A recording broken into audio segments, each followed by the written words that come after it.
Hi everyone, this is Dr. Saida Falafini from Cal Poly Pomona. When we talk about capacity management, we talk about management of the resources or planning of the resources that are used in the healthcare system. And this is important because resources are the main source of cost in a healthcare system. And obviously, for any healthcare system, we want to make sure that they can survive, they can maintain their costs, they can maintain their existence. So reducing the cost is obviously one of the most important thing, but also at the same time resources are needed to provide the healthcare service to the customer. So planning for the for efficient and effective use of the resources or capacity management also is another set of important tasks that you guys as systems engineer definitely can help with. And when we talk about resources, we talk about bed management, nursing staff, operating room management, and also diagnostic equipment management. These were the four categories of resources that we want to talk about in this module. And we talk about bed management and how the number of beds in emergency department, in ICUs, on the floor, um, uh, can be treated as number of servers. So the beds can be treated as number of servers, and then how we can use queuing systems to help us with planning for number of beds that are required in any healthcare unit. And also we talk about the fact that some of these capacities, for example, number of beds are relatively fixed unless we can prove that the utilization of the beds are high, then we can get permission to increase the capacity or increase the capacity of the hospitals. However, still the queuing systems can help us to develop different performance measure for the system that is already working. So we already have an ICU with a specific number of beds. We can use queuing systems to see that in this ICU, with this setup, what is the utilization of the beds? What is the chance that the patient has to wait before they can finally get access to a bed? And these are all performance measures for a healthcare unit. And once we find the value of these performance measures using the queuing system and using the queuing theory, then we can go ahead and say, okay, if this system is working properly, everything is fine, or no, we have to think about either increasing the capacity or decreasing the capacity and so forth. And so we talk about how queuing system as an important operations research tool can help us with bed management.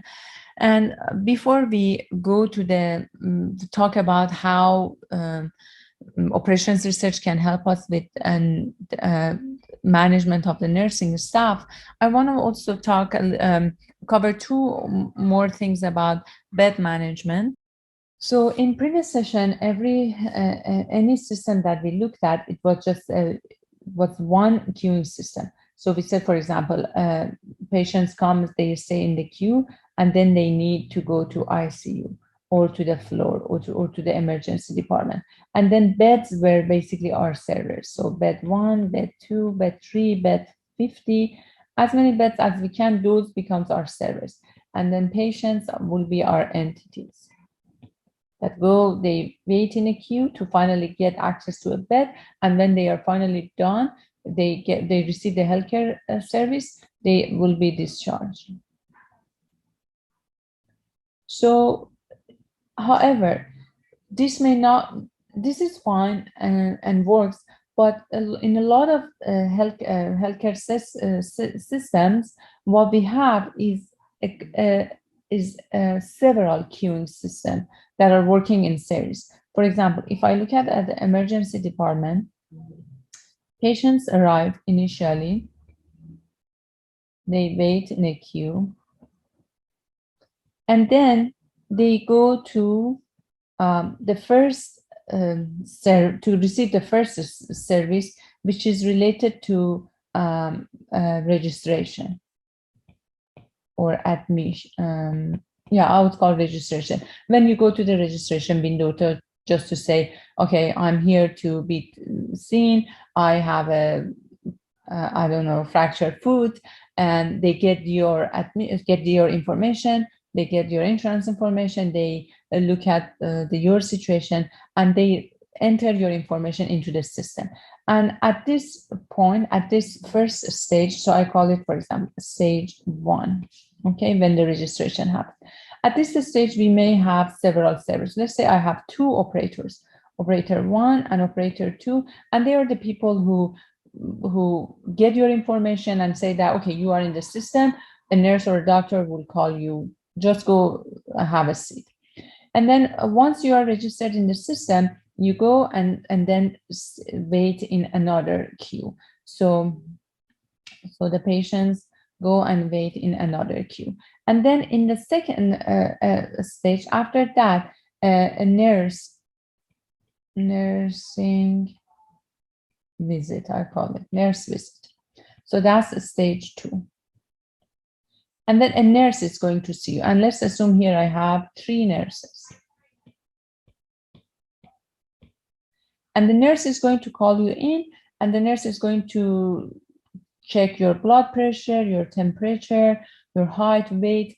Nurse is going to take a closer look at your condition and specifies the emergency of your situation. So that would be more like a triage situation. And so the nurse also enters additional information into the system and then tells you that, okay, go out and let's wait till we call you in.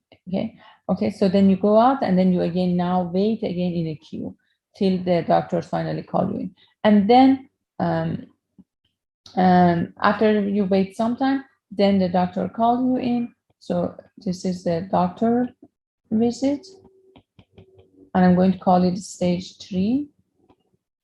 And here I have Dr. 1, let's say Dr. 2, and Dr. 2. Let's assume also we have only 3 doctors. So based on the other patients that they need service, these doctors are going to call you in. They visit you.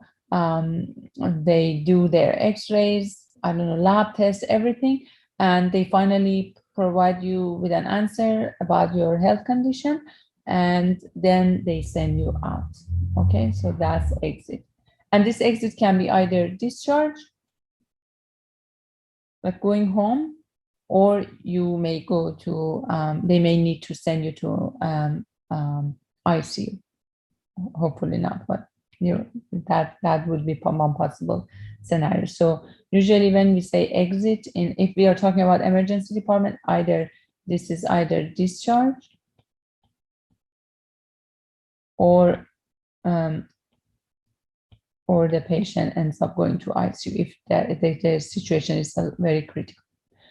And when we have situations like this, we call it usually a queuing network. We call it a queuing network because it is a network of queuing systems. Okay, and in these situations also we want to know how many registration staff we need to have, how many nurses we need to have, how many doctors we need to have to make sure that the patients do not wait too long in the emergency department before they can finally be discharged. Okay. And obviously, again, the answer or the tools that we can use is queuing theory to help us to see how many nurses or how many doctors or how many operators are needed. But this is what we call as queuing systems in series. Okay. Because this is basically a series. So this is the first queuing system, this is the second queuing system, and this is the third queuing system. And they are one after another. They are queuing system in series. And in this queuing system, again, we can treat them using queuing theory, but we need to check, we can treat each one of these stages as a separate independent queuing system. So if that's the case, then we can treat stage 1 as a separate queuing system. Let's assume the arrival time has inter-arrival time has exponential distribution. Let's assume the service time with the operator till they enter your information has exponential distribution, and we have more than one operators, more than one servers. So that would be MMS. Okay, so I'm going to call it MMS1 for stage 1. For the second stage as well, I can treat this as an MMS. I'm going to call it MMS2. And the third stage, I'm going to also call it MMS3. Okay, and S3 is number of servers in stage 3. So in all these 3 stages, I can treat each one of these stages separately and treat them as a queuing system and find out about what is the waiting time, what is the utilization of the nurses or doctors or operators and so forth. So let's see, what do we need to be able to treat each one of these systems separately. Obviously here I know number of servers in each one of them. Okay, so we are good with respect to that. I know number of servers. The second M that we see here is related to the service time with the server. So that is related to the service time, the time with the doctors, the time with nurses, the time with the operators, and those are the ones that we can obtain using historical data and find what is the service time. Okay. However, the very first M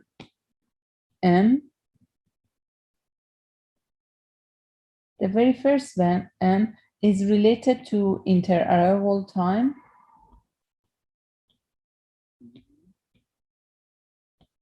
of patients. And we need to know what should we use for that, for the inter-arrival time of patients.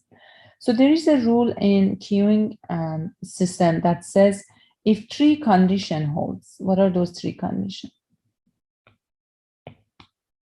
Condition 1, if inter-arrival time, initial inter-arrival time, the inter-arrival time here, when the patients come to the system. If the inter-arrival time here has exponential distribution, if inter-arrival time has exponential distribution, 2, if service time at each stage has exponential distribution, service time at each stage. For stage 1, for stage 2, for stage 3, I want these service times, the ones that we are the second M. I want the service time to have exponential distribution. And then the third condition is that if we have unlimited capacity for customers waiting at each stage. Okay. If these 3 conditions hold, if the initial inter-arrival time has exponential distribution, if the service time at each one of these stages has exponential distribution, and if we assume there is unlimited capacity, there is unlimited capacity in the waiting areas for these patients to wait. If we have that assumption, then we can say, or we can use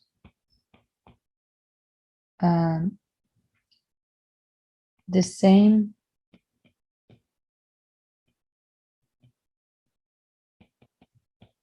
inter-arrival rate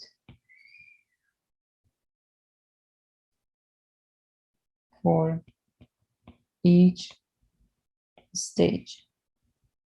And this inter-arrival rate would be the inter-arrival rate of patients that initially came to the system. Okay. So if these 3 conditions holds, then I can look at the system and I say, okay, initially the customers that came to the system they arrived with the arrival rate lambda, let's assume. Then I can assume if this recondition holds, then I can assume the customers that go to the nursing stations and the customers that go to the doctor stations have the same arrival rate of lambda. Okay. So then in that scenario, I have 3 separate queuing systems. All of them have the same arrival rate of lambda. The service rate is different. Let's say the first one has service rate of mu1, second one mu2, the third one mu3. And this number of servers are also different in these 3 queuing systems. So I can treat each one of them as a separate queuing system, and I can use the formula to understand anything that I need. What is the utilization of the servers? What is the chance that the patient has to wait before they get served? What is the chance that I have J number of patients in the system and so forth? What is the average time waiting before they finally get served? What is the number of patients that are waiting before they get served? So I can do all of these calculations. Okay. So I wanted to mention that because this is actually similar to a lot of, as I said, setups in the emergency department. So if you need to work on improving patient flow in the emergency department, you cannot just look at what is happening in the registration or part with the operators, or what is happening with the nurses, or what is happening with the doctors. You can treat each one of them separately as a separate queuing system, and that's what. And then at the end, if they ask you about the whole emergency department, if they ask you how many patients are waiting in the emergency department, what you need to do is to add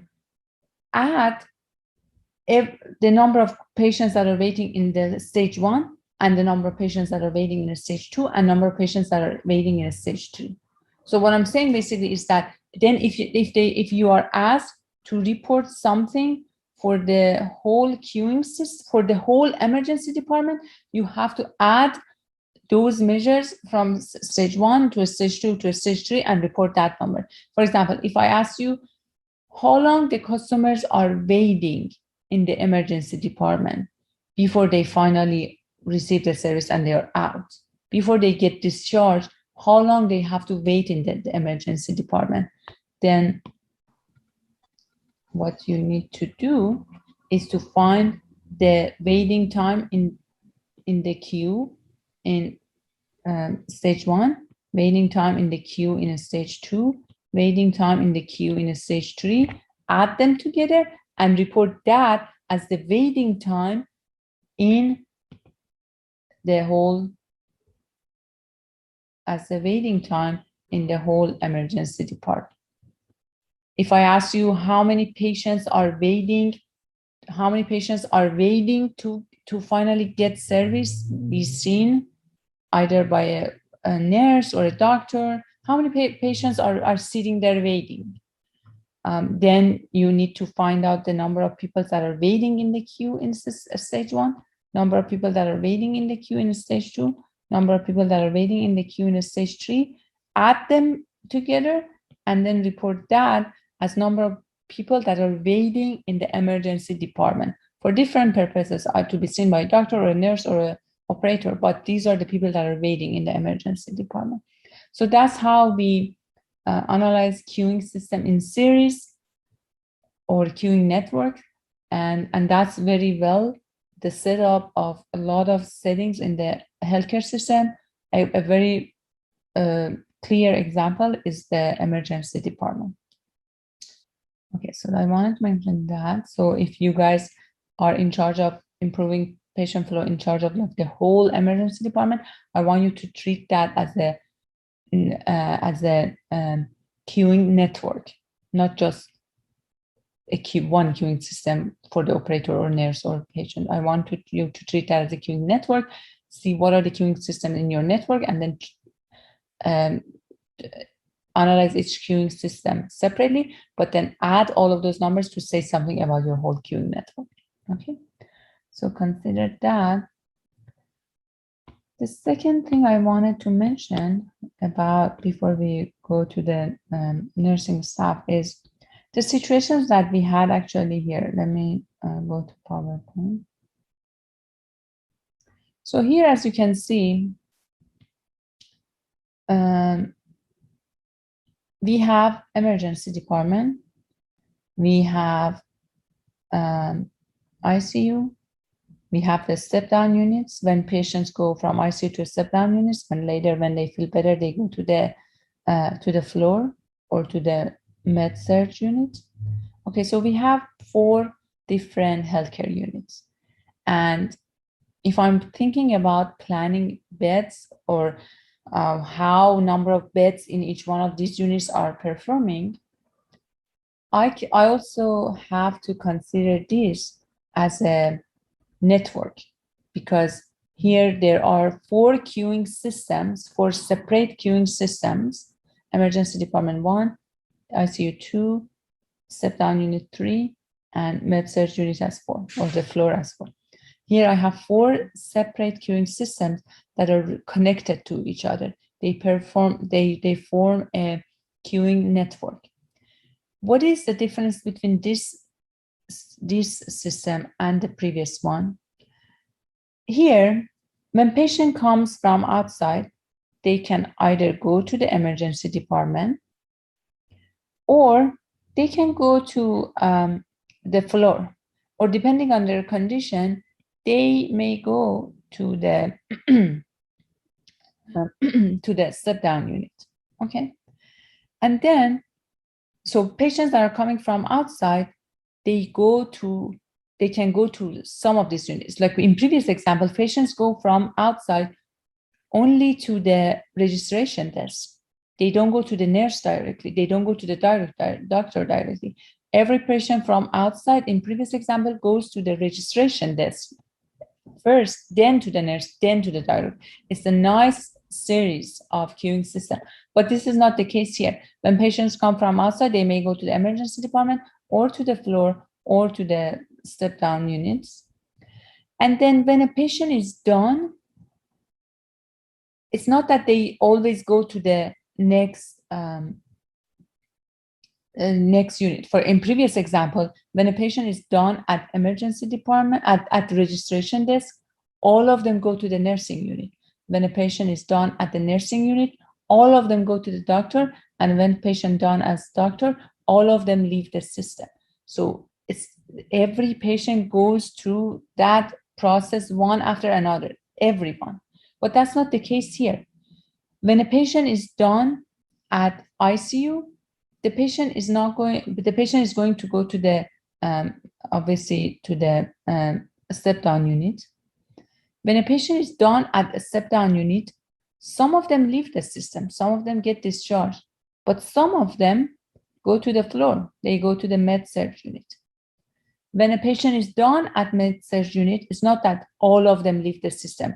Some of them leave the system, but some of them may get into worse health condition and they need to go back to the step-down unit.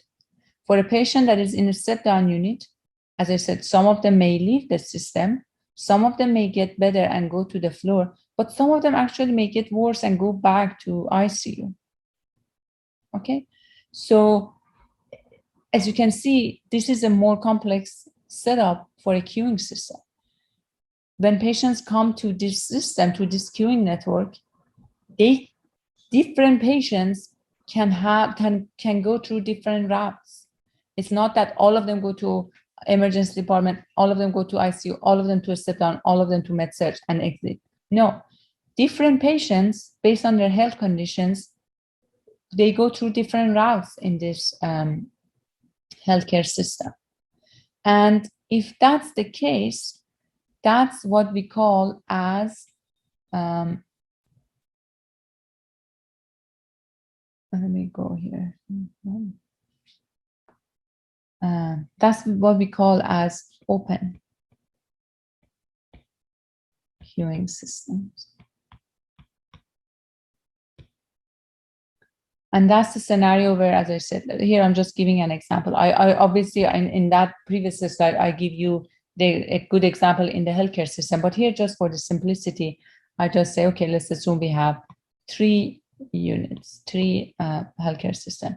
Each one of them obviously has some number of beds or nurses or doctors, whatever it is. But then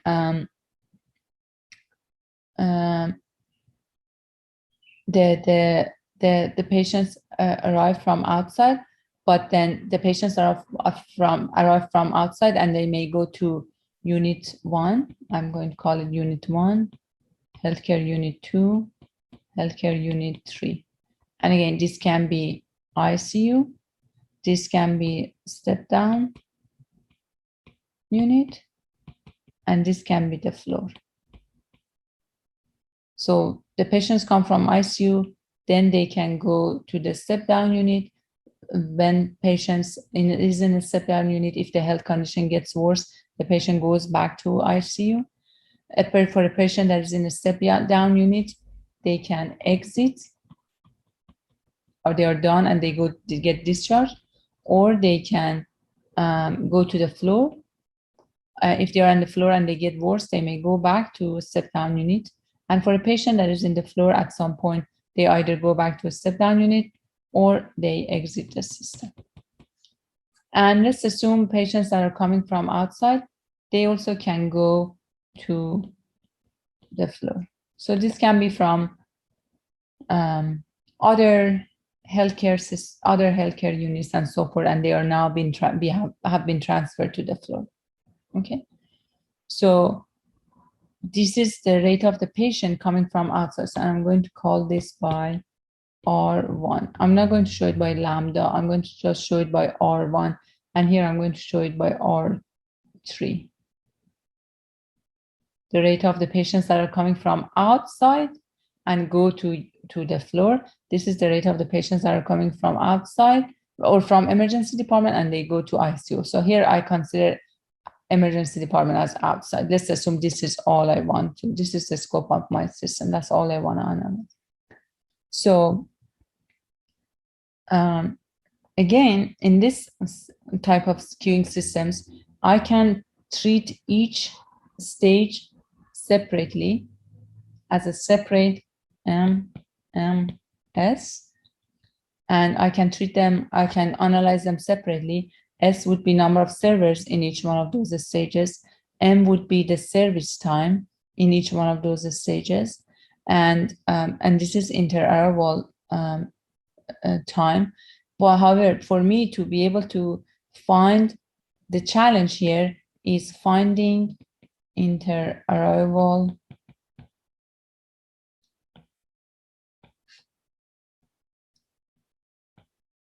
rate at each stage. Okay, number of servers at each stage is known. The service time at each stage is known, but the challenge is to find the inter-arrival time or inter-arrival rate. What is the lambda corresponding to each stage? And it's challenging because when I think about the rate of the patients that come to each one of these units, if you consider ICU, not only patients are coming from emergency department that I consider outside, not only patients are coming from emergency department, but also some patients are come from step down unit.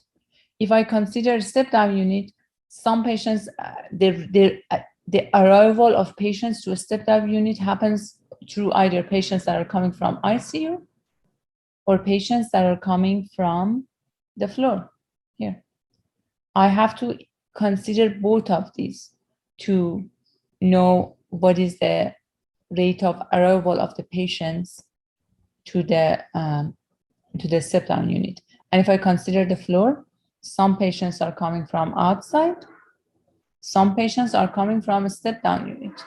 And if I want to know the arrival rate of the customers to the floor, I have to consider both of them to know what is the arrival rate for the patients to the floor.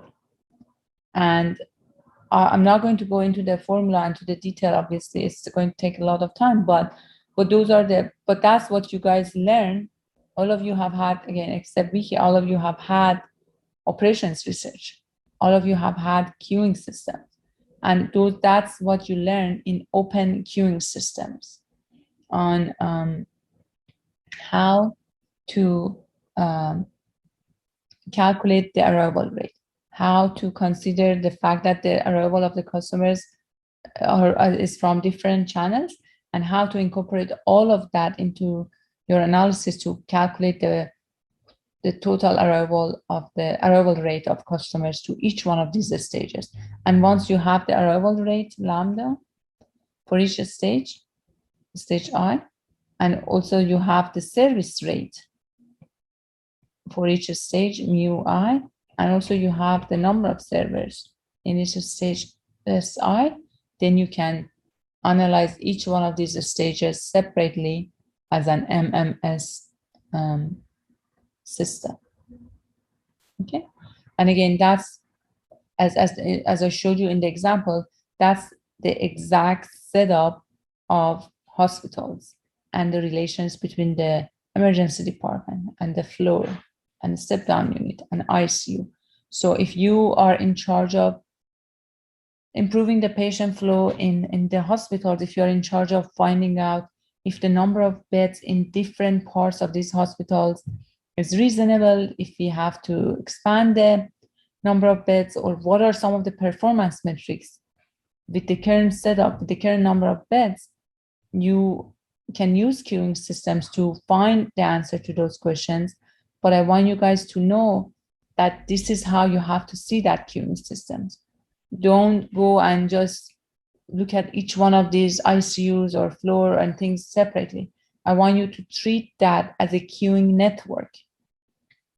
Again, this is a queuing network, is a collection of queuing systems. And I want you to recognize that, oh, this is not a queuing system in series, a simple queuing system in series. This is an open queuing system. And we call it open queuing system because in this queuing system, patients can go from outside to any one of these stages. That's why we call it open queuing system.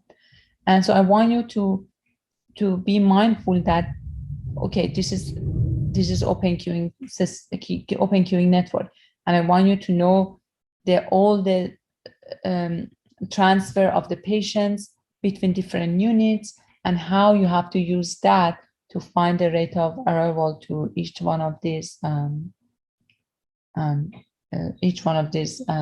separate units, and then analyze each one of them separately. And that's again, that's what you have learned in operations research in the discussion related to open queuing systems.